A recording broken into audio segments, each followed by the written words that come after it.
Waitress serves rude millionaire. She doesn't know he's her biological father, in the quiet hum of a small-town diner. Emily moved with practiced efficiency, wiping down tables and straightening chairs, her mind drifting to the stack of bills waiting at home and the dreams she dared to whisper to herself in the quiet moments between customers.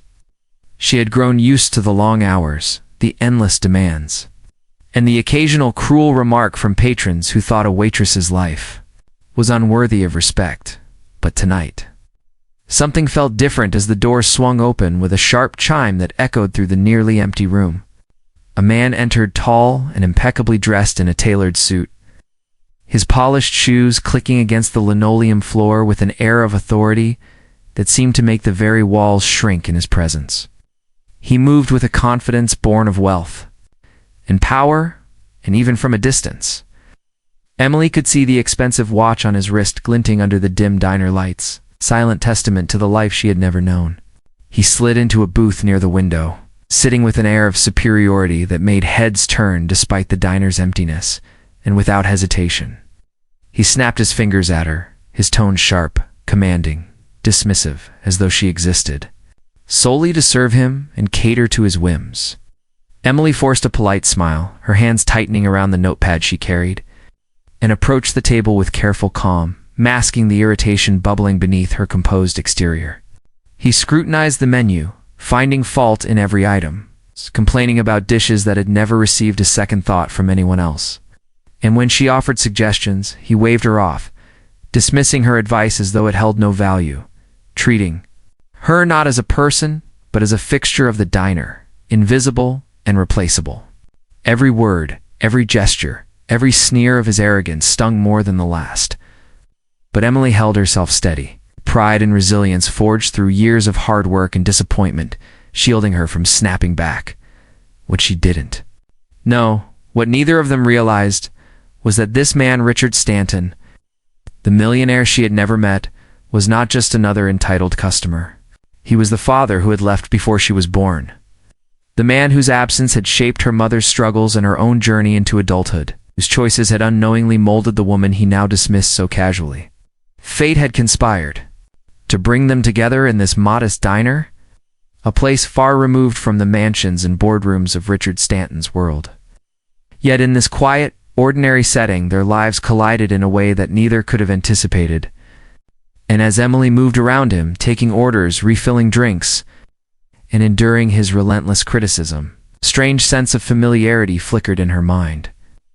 A vague echo she couldn't quite place, and in the eyes of the man who had unknowingly shaped her past, a hint of curiosity mingled with arrogance, setting the stage for a revelation that would change everything they thought they knew about each other. Asterisk, as the night deepened and the diner grew quieter, the tension between Emily and the sharp-suited man at the booth escalated in ways that made her pulse quicken. Though she tried to maintain the calm professionalism that had carried her through countless shifts, each moment stretching endlessly as he criticized every dish, questioned the speed of service, and tossed comments so cutting that they seemed designed to wound rather than express any genuine concern.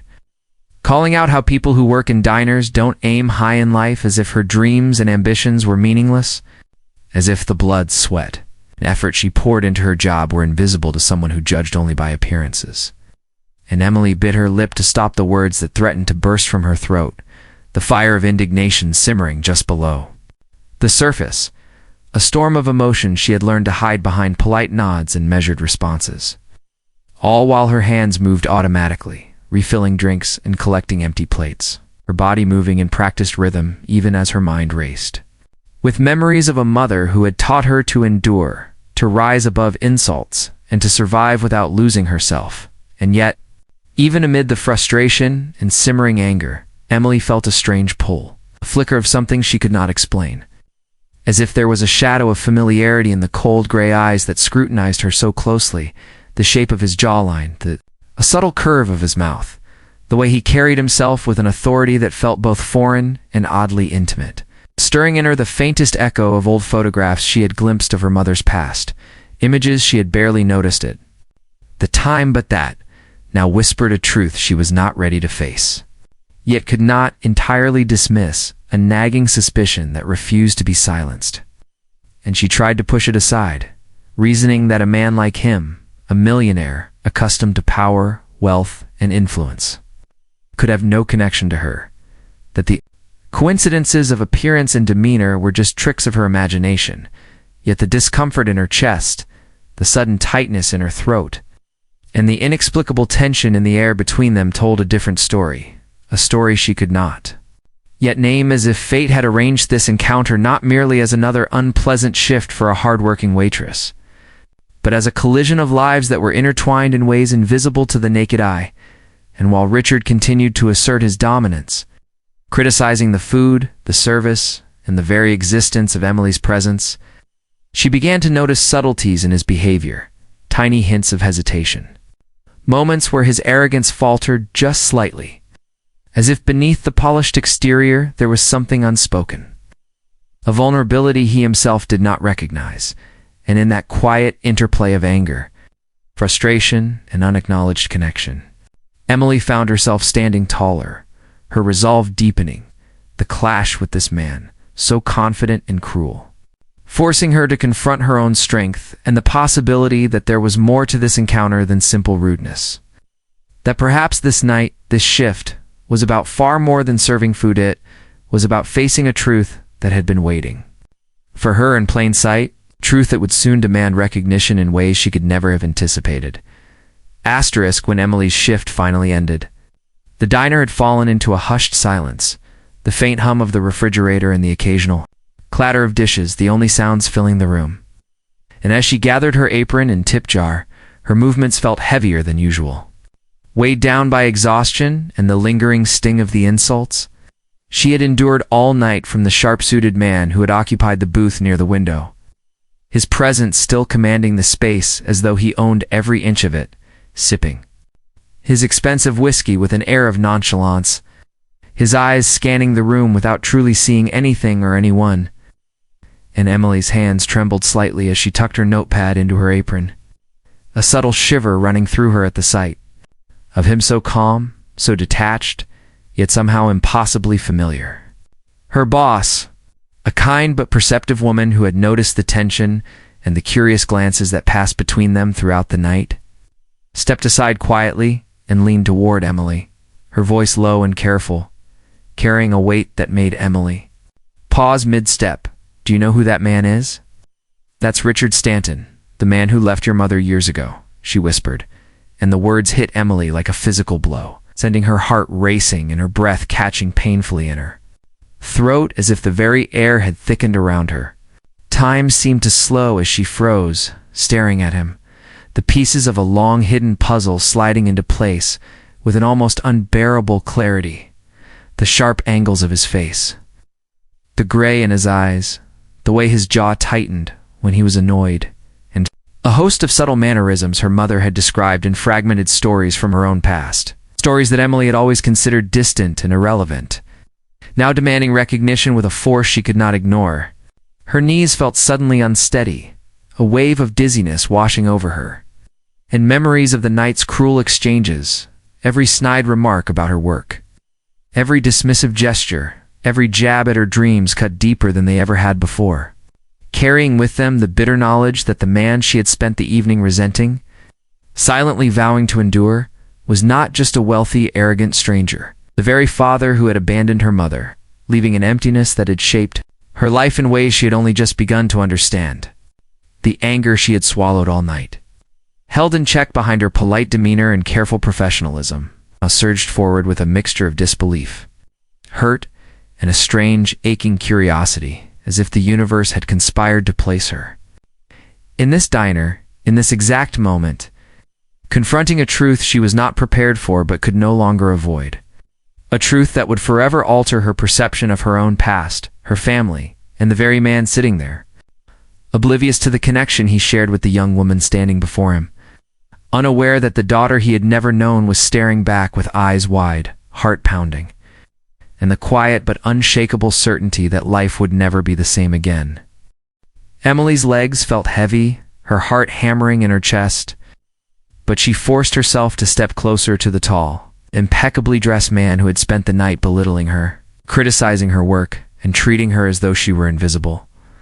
The same man whose presence now seemed almost unbearably familiar, and as she stood before him, the dim light of the diner casting long shadows across the room, she took a slow, steadying breath and let the words she had rehearsed in her mind spill out, her voice trembling with emotion yet carrying a firmness that left no room for doubt. "You don't even realize who I am, do you?" she asked, staring directly into his sharp gray eyes. The ones that had scrutinized her all night with cold superiority, and Richard, for the first time, paused, confusion flickering across his face as he set down his whiskey glass and tried to gauge her meaning, the arrogance that had defined his every movement evaporating under the weight of her gaze.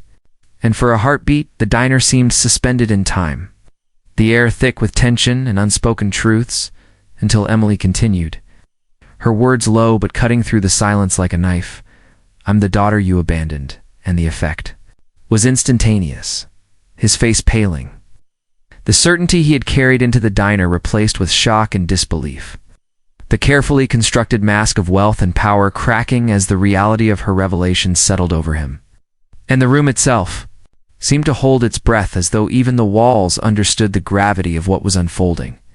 Emily's chest heaved as she let herself confront the torrent of emotions that had built over a lifetime of unanswered questions and absent guidance. Anger and hurt mingling with a reluctant sense of curiosity as she looked at the man who had unknowingly shaped her past with his absence, and she spoke again, voice steady despite the trembling of her hands.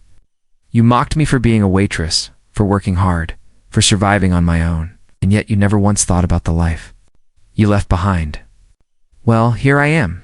And Richard's hand shook slightly, glass in front of him teetering, as if it too understood the fragility of the moment. And he opened his mouth to speak, to apologize, to reach for words that might undo the pain of years. But Emily lifted her hand, halting him with quiet authority. "Save it. I don't need your money. I don't need apologies. I just needed you to know that your daughter grew up stronger without you." And with that, she turned, the click of her shoes against the floor echoing like a final punctuation, leaving him frozen, speechless, a man stripped of his arrogance, and forced to face the truth he had buried, staring after her as she walked toward the exit, a mixture of pride and pain radiating from her. And in that moment, the diner was no longer just a place of work or casual encounters, but a crucible of revelation, resilience, and undeniable strength. As Emily left behind not only the room, but the weight of a lifetime of unanswered questions, leaving Richard to grapple with the consequences of the life he had abandoned, powerless to reclaim what he had lost, and forced to witness the strength and dignity of the daughter he never knew he had until this very night.